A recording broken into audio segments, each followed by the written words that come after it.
episode 13. If you're a new viewer, welcome, and if you're a returning viewer, welcome back. Thank you so much for tuning in and spending some time with me, listening to me or watching me talking about my nitty-bitty adventure. I am Celine, coming to you from Hong Kong, and I can be found on Ravelry as HYAH, OCHYA, and I'm basic.stitch.knitting on Instagram. Last episode, I talked about knitting culture in Hong Kong, and I touched a bit upon the knitting culture in China in general as well. And so if you're interested, you can go back and click the I button here maybe, and to go back to episode 12. Or you can continue to watch episode 13 and then go to watch episode 12 later on.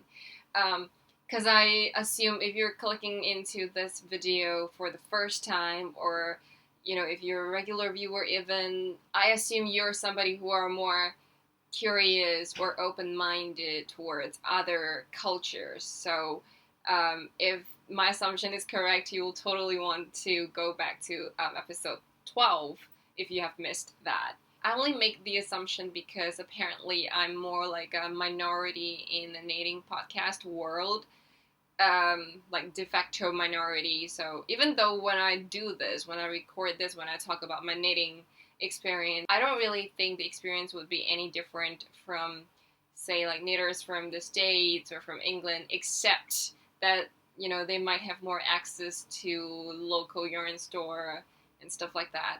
But other than that, I don't really see myself a minority. But, like from the appearance, from what you see in the thumbnail of YouTube, I'm more of a minority because I'm Asian.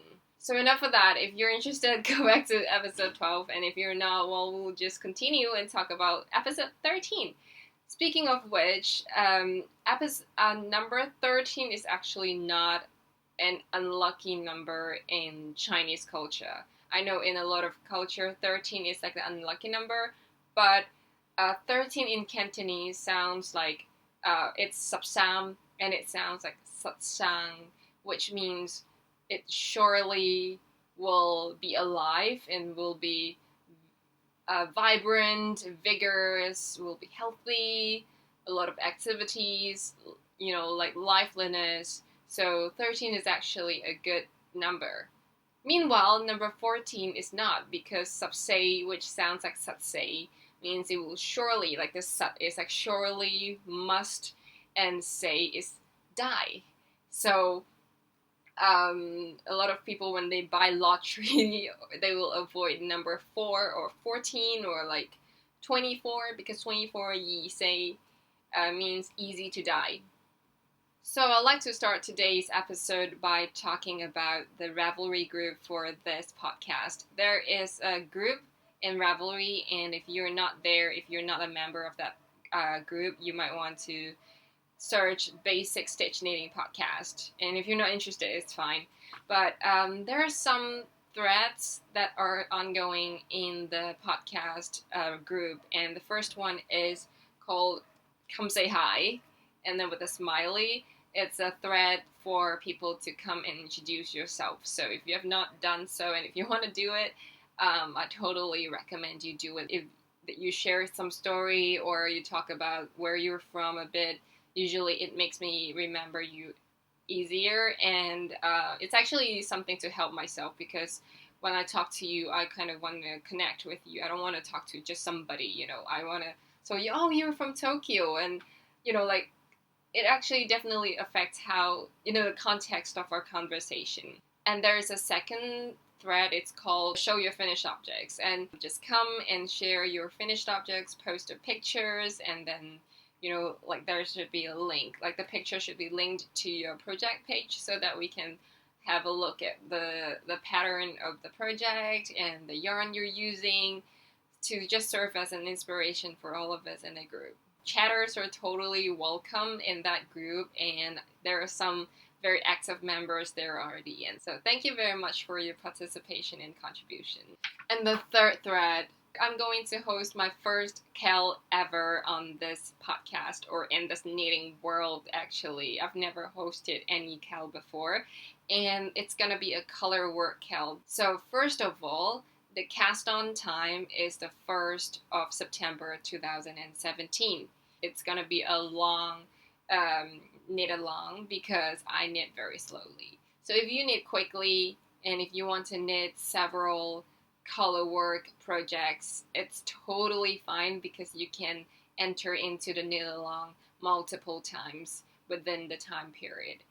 And if you're knitting something color work, you can think about entering the cal as well, as long as the project is not 50% done the day you enter. I mean, like on the 1st of September 2017, if your color work project is not 50%, 50% done, you can join the knit along. The rules of this knit along are all written in the thread in the Ravelry group, and just basic things like the whole object, the whole project should use at least 100 grams of yarn. Is it 100 grams? Yeah. And the color work portion must be the dominant feature of the project. And if you want to knit something with some color work, like stranded knitting, but you're not sure if it will qualify to be in a knit along, you can just ask a question in the group, in the thread. I haven't decided what will be the prizes of this knit along, but I will let you know once I've made up my mind. And well, it's like 4 months to go, right? I mean, before the finishing time, so I have ample time to think about what are the prizes. And if you're a maker and if you like to contribute to this knit along, totally send me a message wherever, like DM me. Is it DM? PM me. What's DM? Direct message. Yeah, you can DM me on Instagram or just PM me on Ravelry. Information down below. Basic dot stitch knitting or HYAH, okay? So that's it. That is my first knit along. I'll definitely talk more about it in the future. Not that I have a lot to talk about it until I cast out my first project, but I'll be happy if you can go to the Ravelry group and just talk about what kind of project you're thinking about. So now let's talk about my knitting progress. My first knitting progress, which is an FO, finished object, is this. This is a pair of socks I knit for my boyfriend, and I do not have a sock blocker because I just don't know if it's worth it, Anyway, this is how it looks. It is huge. Can you see how big it is? It is huge. And it has a very weird, what do you call it? Heel. So this is afterthought heel, and when you fold it up like this, it's so fun. It looks so weird. I haven't blocked it yet, so there is like a line here. And this is knit with opal sock yarn, strand good, driftwood. It looks like Fair Isle. I always knit with self-patterning yarn, but every time I knit in the public, even other knitters will assume I'm doing Fair Isle socks. Like, no chance, actually. Just no chance. So you can see there is a waist yarn dangling here. And if you're new to this podcast, I feel the responsibility to tell you this is how I roll. Okay. If I do not specifically talk about it, it usually means I haven't woven in any ends, but I still consider it as a finished object. And if I feel like a good girl that day and feel like weaving in the ends, I'll definitely talk about it. This is a toe-up sock with Judy's Magic cast on, and then plain vanilla, and what is it? Afterthought heel, and more plain stockinette, and then 2x2 ribbings with Jenny's super stretchy bind off, or surprisingly stretchy bind off. This is like a men's size sock, so they are pretty big, and I knit the exact same size with Drops Fable before, and I've exhausted all of the yarn. Maybe I have like 10 centimeters of the yarn left, but like with opal, I actually have quite a lot of yarn left. So I'll just put it somewhere, either maybe one day I will knit like socks with different yarn, or it will turn into a cozy memory blanket. But I think it's unlikely that I will knit a cozy memory blanket, only because I'm not a fan for like patchwork or like granny's blanket kind of look thingy. So I know everybody's doing it, and I understand the fun of it because you're using like the waste yarn or like the little bit of yarn that you have, and you can, kind of not create waste. You don't need to waste your yarn, and you can create like a big thing out of them. But I just don't like how it looks, so I don't think I'll actually do it. Who knows? Like, I always do things that I said I wouldn't do, and I don't do things that I said I would do. So, yeah. Okay, now let's talk about my first work in progress in this episode, and it is a HYAH. It is a test knit project I do for the blacker yarns, and it is a Belvrade or Belvride HYAH. Talk a bit about what a HYAH is in last episode, so if you're interested you can go back to episode 12. And I have like a triangle panel, and now I've done my first lace panel here in this mustardy golden olive color, and I love it. I really love the progress of knitting this, like the process of knitting this. The only thing I don't like is actually a problem I have with any like shawl knitting, and that is counting stitches. I don't know why that always happens to me. Like, okay, so there's a center bit, right? And then you will want to count the stitches here, and then the number has to be the same for the stitches here, right? So sometimes I count like, 100 stitches, and then I do this. It's like 102 stitches. And I'm like, no, Celine, it must be a mistake. Let's count again to double confirm. And then this time it's like 99, and then it's 102 stitches or whatever. Like, I'm so bad at counting. I'm like bad at calculation, and I'm bad at counting. So to me, knitting shawl, like the thing that I really hate the most is counting stitches. But at the same time, you can't really avoid doing it because, just because, like, especially when it's not pure garter stitch or pure stockinette stitch, when there is like some pattern, like lace pattern, you definitely want to make sure the stitch count is correct. But other than that, I'm totally enjoying this. This is so fun to knit. I love it. I love it. And I'm not sure about blacker yarns pattern. I think usually they are free, I think. So anyway. The yarn I use for this, the first bit, I use a yarn from Briar Patch, New Zealand Limited. And I bought directly from the farm. And not like I went to the farm and bought it, but I bought it from their website, and I think the farm directly controls the website. That's what I meant, buying it straight from the farm. And it's 100% Paren del Wool, and this is the ball band. I've used the one in navy. I used it up, so I don't have it. So this is how it looks like. Taco Station. I showed this last episode up because last episode everything was blurry. I'm sorry, so I'm showing it again. Taco Station from Briar Patch, for Briar Patch, New Zealand Limited.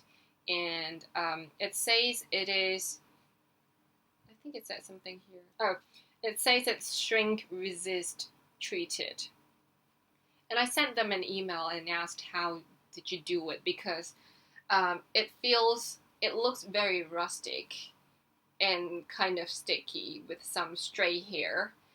And it looks like it's 2 strands, it's 2-ply with some stray hair, and it's perfect for color work knitting. I have never tried Jamison's and you know, the Jameson's wool, Shetland wool, but in my imagination, this should be quite similar to that. But the fun thing about this is kind of super wash. You can definitely wash it. I've never tried it, but I sent an email to the farm and they confirmed that you can wash it in the washing machine. It says it's shrink resistant, right? So I was like, how did you do shrink resistant without making it very, you know, superwash is? So when I see shrink resistant, I think about superwash wool, and superwash wool usually is done by corroding the scale of the yarn and or coat the yarn with a layer of plastic, and that will create a very smooth and soft yarn. And if you like the rusticy look and feel for wool because you want to do color work or you just like it, but at the same time you want to be able to wash it in washing machine, I think this is your solution. I myself, I like things that I can felt because I'm really lazy. I don't want to, you know, like, I have like some bit of here, waste yarn here, because I accidentally cut the wool. Don't ask me why. And I tried to felt it, but I couldn't, so I will need to weave this in later on. But I'm really lazy. I don't like to do it. So if I could felt it, it will be perfect. But the selling point of this is it's not feltable. And I asked them, like, what did you do to it? Like, how can you make it string resistant without making it look smooth? I think it's Janae or Jeanette from the farm actually replied in a long email, which I'm really grateful for, and I'm really happy that she took the time to do it. She explained what they did. The people in the farm did not do it, but they sent the yarn to somebody to do it, and basically they exposed this to a type of chemical called, like, it's called inorganic.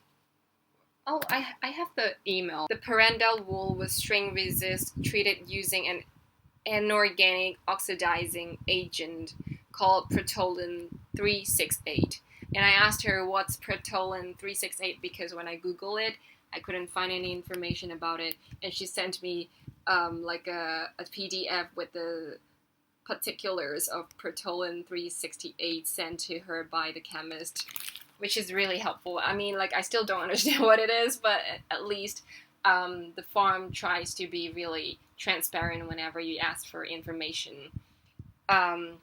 So the yarn was treated using the oxidizing agent that I talked about when it was still in loose wool format before it was spun into yarn. And this, as I understand it, modified the scales. In order to call it superwash, we would also have to apply the coating to the finished yarn, but the company spinning the yarn were not able to offer the service. I'm not certain, but I think they were unable to offer the coating because the wool is woolen spun. The fibers crisscrossing and random, giving it the lovely, lofty, woolly feel, as opposed to worsted spinning, where the fibers are lined up in parallel before spinning, giving a smoother and more streamlined yarn.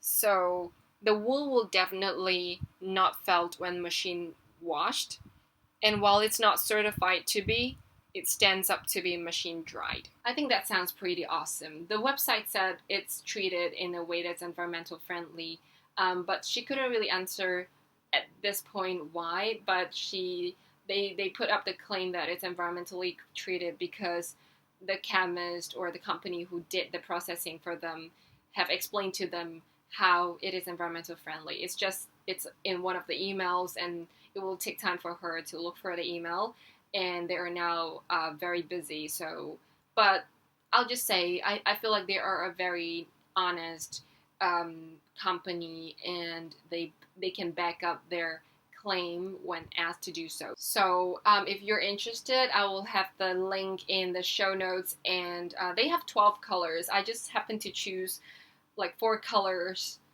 that I never use, I mean, I use navy, but the other three colors I don't think I'll ever use. But I don't know why. I was just trying, like maybe buying some yarn to force myself to get out of my comfort zone, which I will in the future. But yeah, I totally recommend this, especially if you're looking for some woolly wool that can be washed and machine dried. Yeah.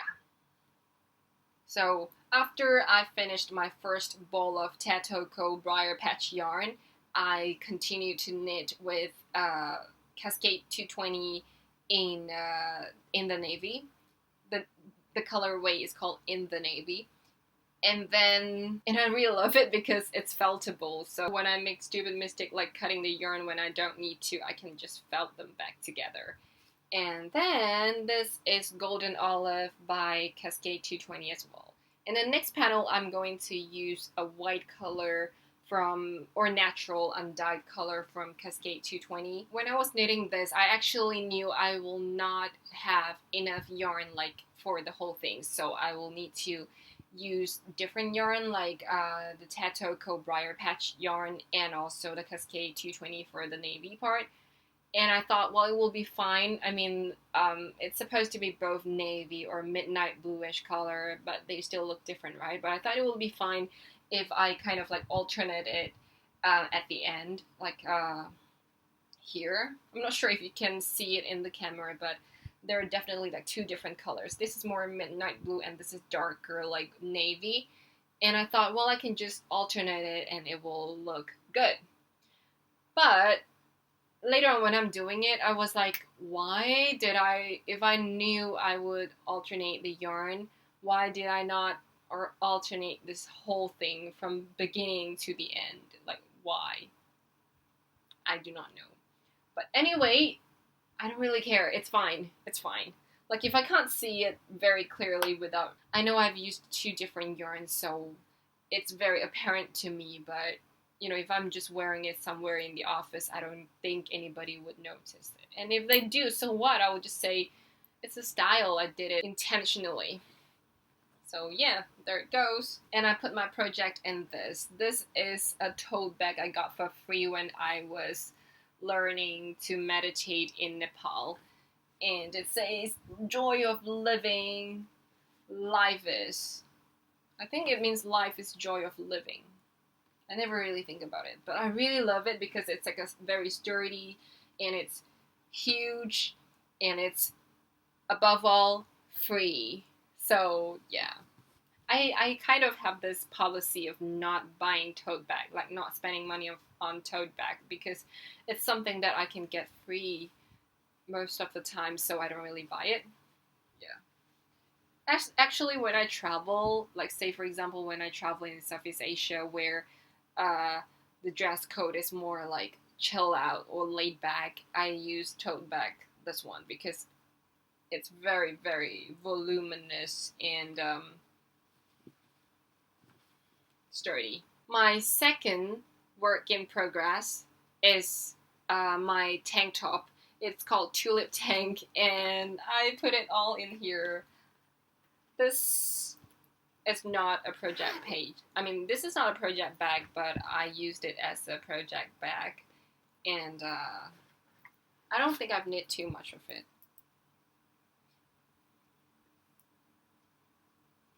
Well, actually, I think I've knit a lot. Well, it looks like this now, and if it starts from a little bit lower than my belly button, I'm almost there, I think. No, it can't be. It can't be, because if that's the case, everybody can see a lot of my back.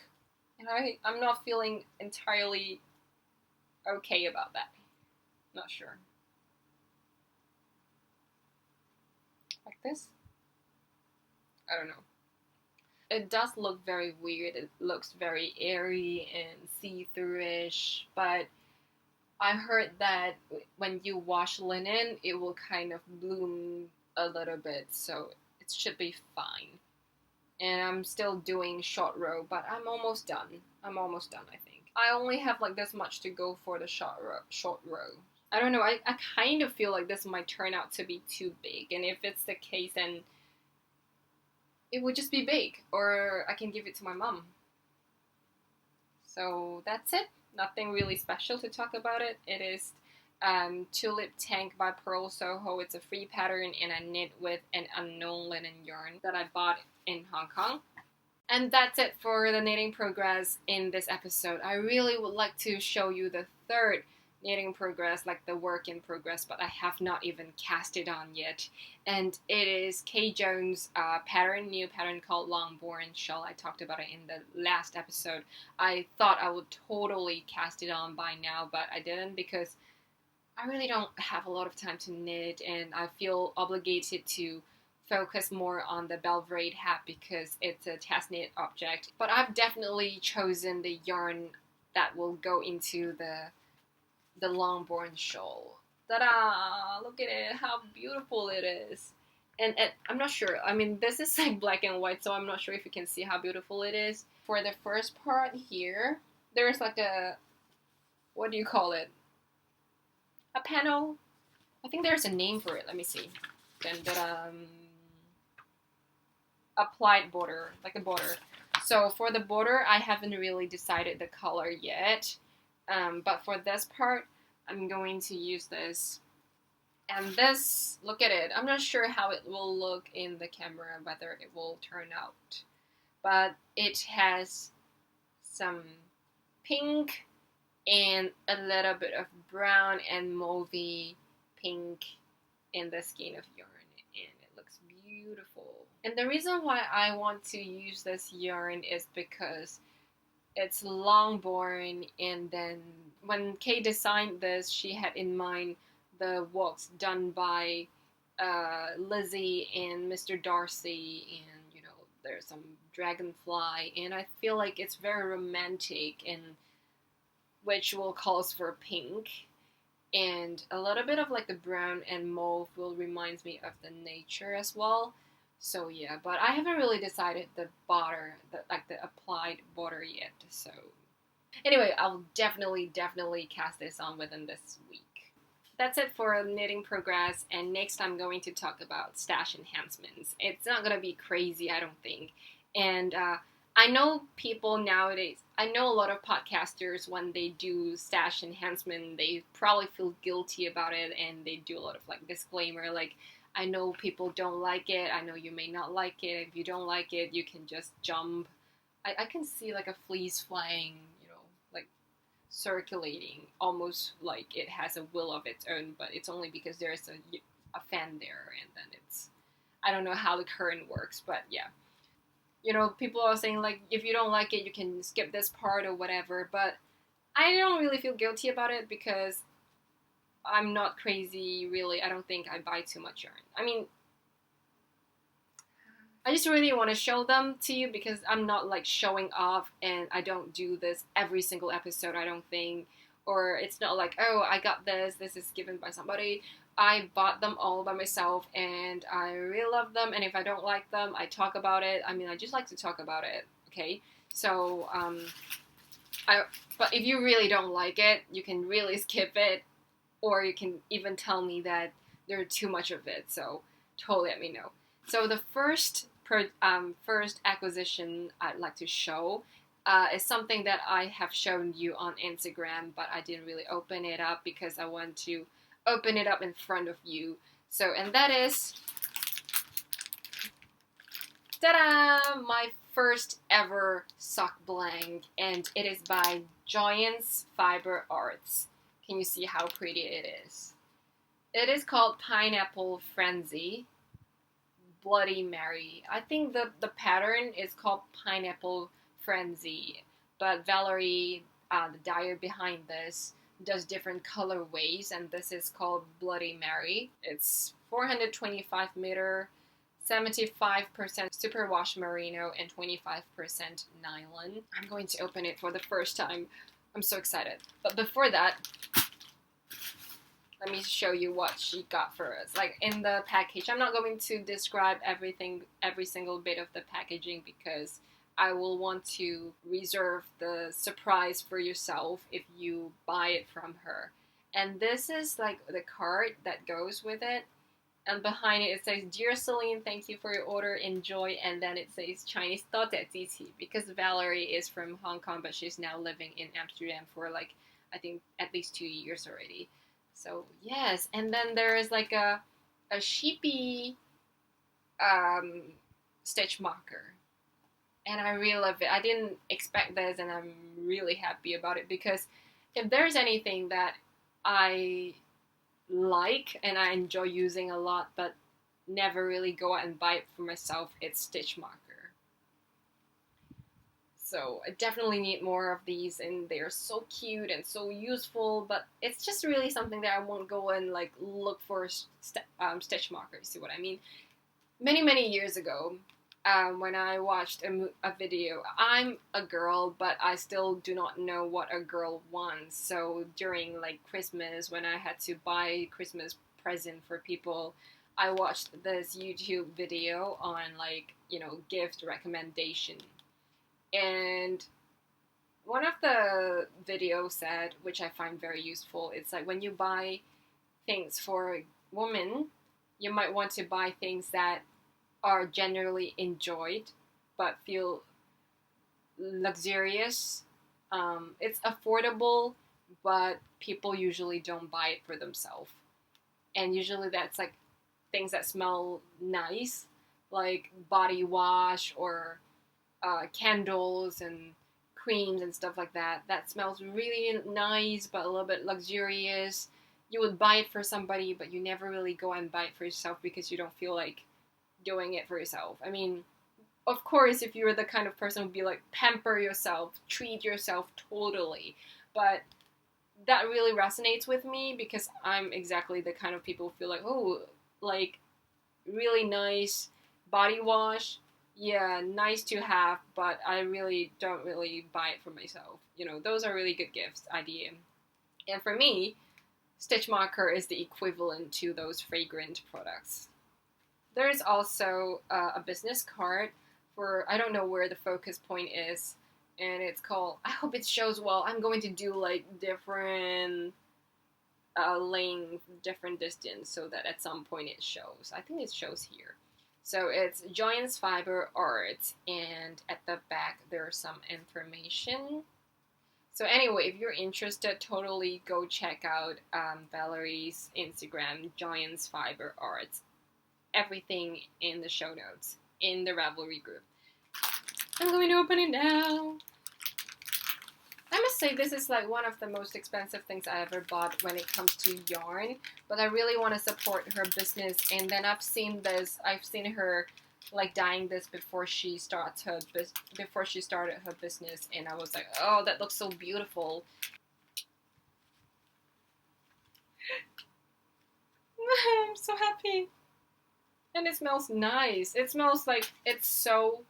Oh, by the way, I did talk about this yarn. This yarn I bought from Tammy Wee Colors, and her Etsy.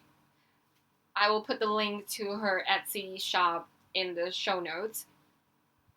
And I talked about how nice it smells. It really smells really nice. And I asked Tammy about it, and Tammy said she did soak it in a kind of wool wash that was only available in North Germany. So, yeah. And this one, it smells so nice, and it's like a different type of nice.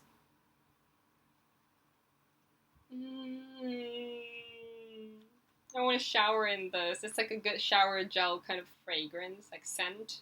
I don't even want to open it because I'm really bad at like packaging thing. I don't think I can put this back in, but it's fine. Da-dang! Ah!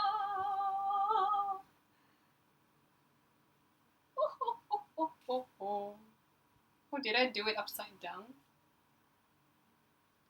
OMG. I'm going to show you bit by bit, like, well, they're gonna be the same.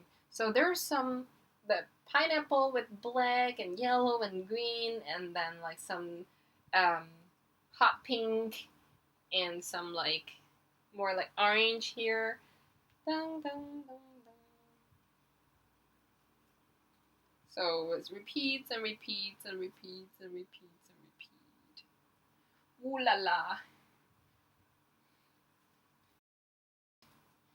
I really, really don't want to knit with this because it's really beautiful. And to be honest, I don't have to knit with this, although I really want to. I don't want to knit socks in it because I feel like it's such a waste to knit something with this like beautiful, beautiful yarn that will not be seen by anybody. So I was thinking about knitting a shawl. It feels really soft. But my only worry, I talked to Valerie about this, like whether it's a good yarn for shawl, is there's like a bit of like black that's concentrated here. So we're not sure how it will pull if I knit a shawl out of it. And she suggested it might be best if you knit something with a smaller circumference. But if you go check out her Etsy store, there is some other colorway, like, you know, the pink one with some cupcakes here. I've seen people knit shawl with it, and Valerie has knit a shawl with it, I guess. It looks really beautiful. It almost looks like a speckled yarn because of how, you know, like the cupcakes are located. I just feel like there's a lot of like science, a lot of thinking when you design a sock blank and how you want it to look like afterwards. So sometimes it's just an adventure. You know, the point of knitting sock yarn, knitting with sock blank is you don't know how it will turn out to be. But yeah, I really love this. This is, again, Joyance Fiber Arts pineapple something. What's it called? Pineapple Frenzy in the colorway Bloody Mary. Ooh la la. I'm going to try fold it up later on. And then I bought more yarn from Deramore. So the next purchase I got is from Cumbria. And I bought 4 skeins of it. Like this. And this is Cumbria Worsted. And one skein is 100 gram. And it has some, it says a lustrous blend of brown Masham wool, merino, and mohair. I know it's Massam, not Masham, but I just, you know, habitually pronounce it as Masham. Alright, I'll say Massam. The colorway is called Scafell Pike. It's in gray. But to be honest, in real life, I feel like it has more of a rye color than absolute gray. And then the next purchase I got from Deramore is Cumbria, again, but this time it's fingering, and 100 gram hank each, again, Massam wool and merino and mohair. And the colorway is called Eden Valley. So, I would say, admittedly, the Fibre Co is not the cheapest or the most affordable yarn company out there, but I have used their worsted Cumbria before in the colorway Buttermere, and I loved it so much. I used it on my Cozy Saturday sweater, and really I couldn't complain about it at all. It's so nice, it's so perfect, it's so quality, like top quality kind of yarn, that I just couldn't say anything bad about it. So I knew it's totally worth the price. And for my Cozy Saturday yarn, I used 3.5 hanks of Cumbria Worsted. So I know 4 skeins would be enough for most of the sweaters I will want to knit. Probably not one of those with a lot of cables, like Michelle Wong, Ondawa. It might require more yarn than that because cable usually takes up more yarn than just plain stockinette. So maybe I'll just knit it with some, you know, like knit some sweaters with interesting construction or with lace instead of one with a lot of cables. Like 4 skein will totally do it. And I really like it, and I like the color as well. This is like an Eden Valley. It's in between a kind of like forest green and teal blue, I think.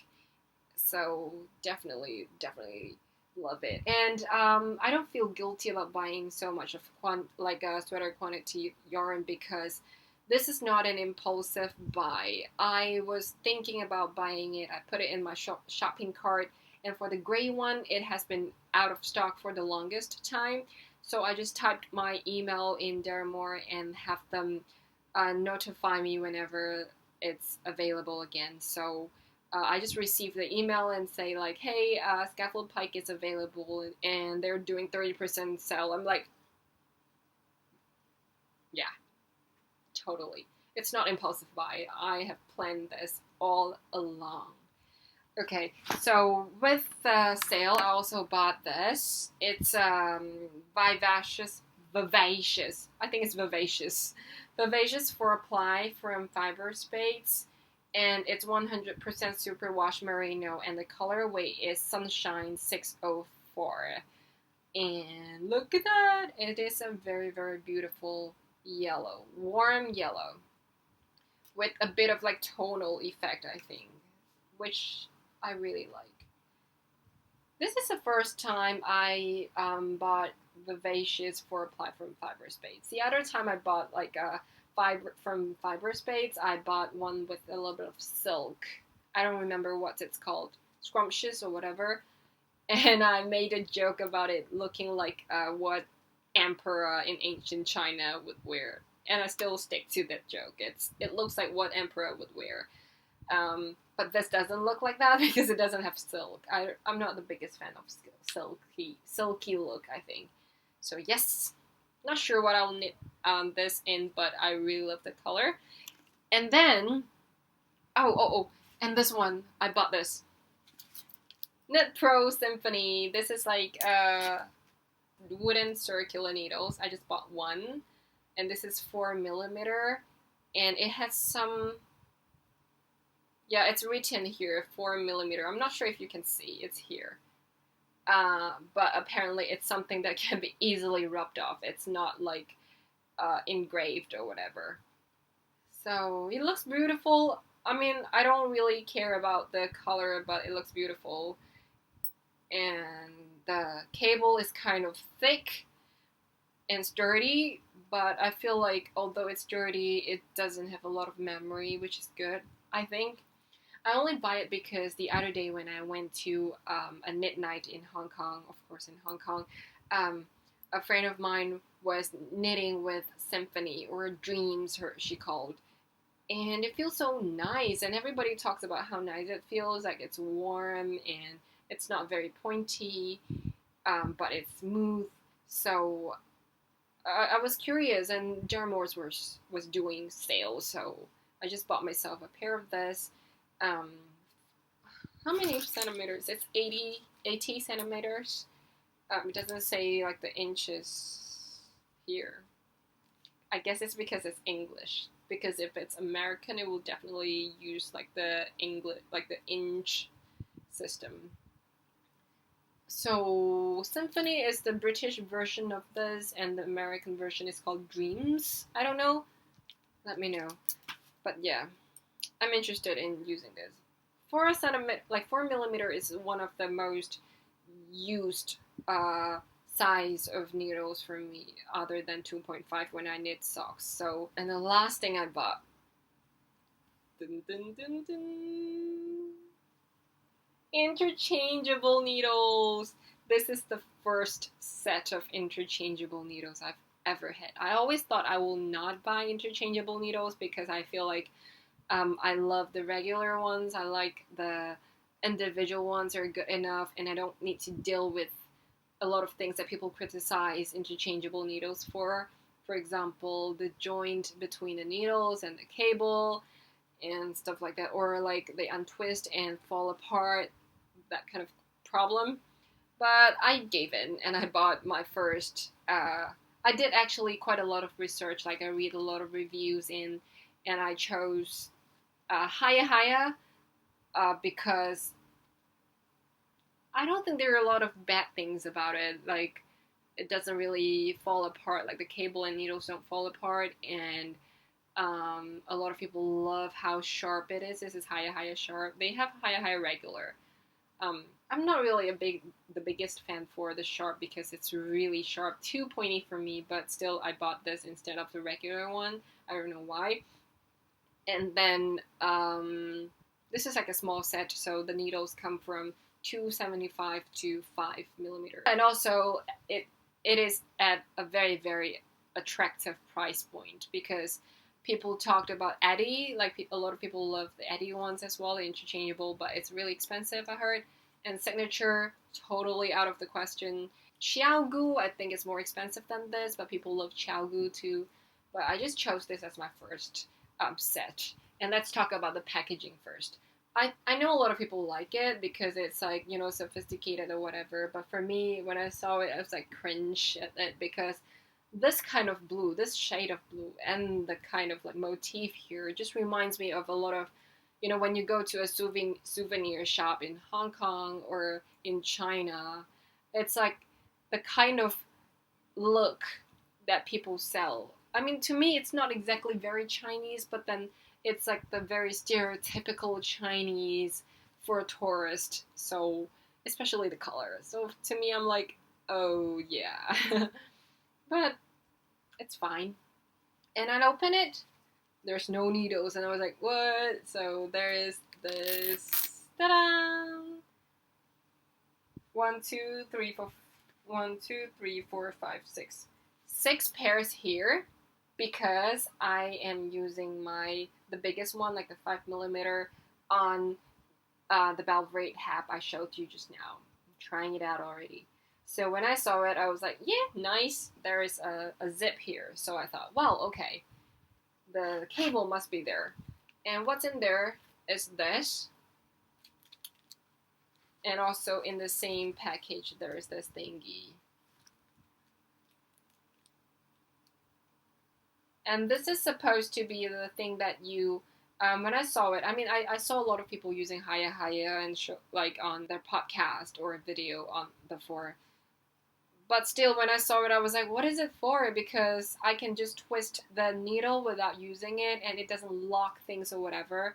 But apparently, it's just something that you poke through, like the joint between the needle and the cable, and it helps you to screw it tightly. And you can use this like plastic rubber thingy to hold this and do things like this.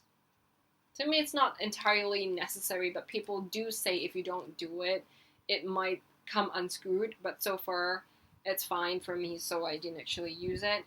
And I was like, okay, so where's the cable? And to be honest, my heart kind of like stopped a beat. My brain started to think things like, maybe I just bought the needle tips, because when I bought it, I think the description actually said needle tips.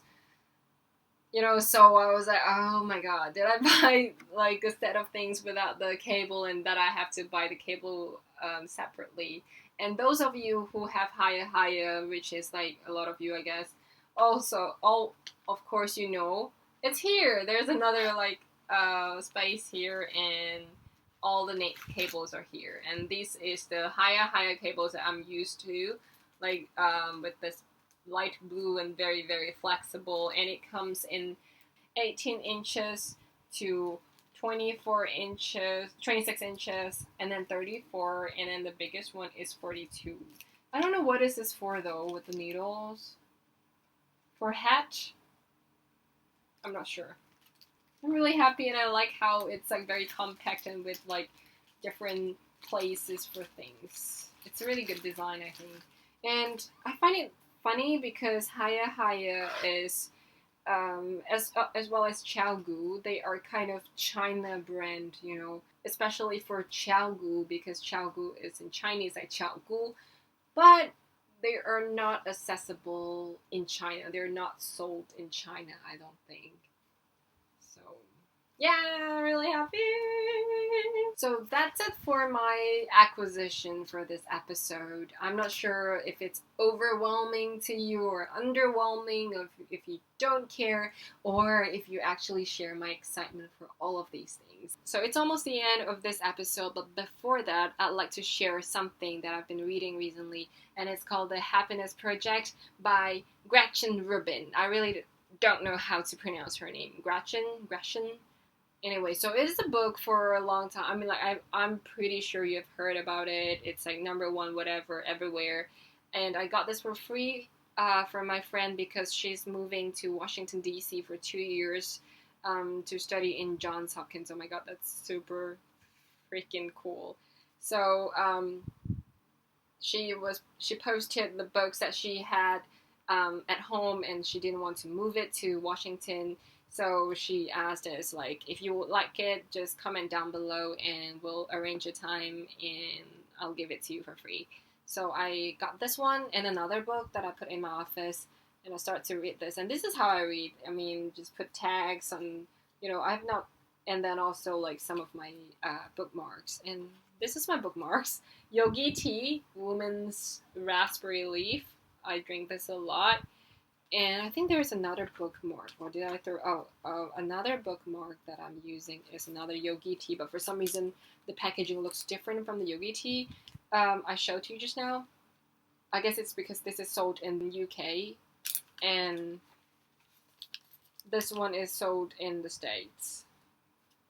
This is Shako, and it's Ayurvedic spice infusion. It tastes so nice. It tastes like sometimes when I need some pick-me-up, some tiramisu, I drink this one. It's, when I'm at work and I'm feeling like tired and I want to spoil myself, I drink this one. This comes in it has some cinnamon flavor with it and reminds you of chocolate as well. So love this. But this is not a tea review. This is not even a book review. This is just a little bit of sharing. I want to read you a paragraph because I find that really, really pleasant. So it is,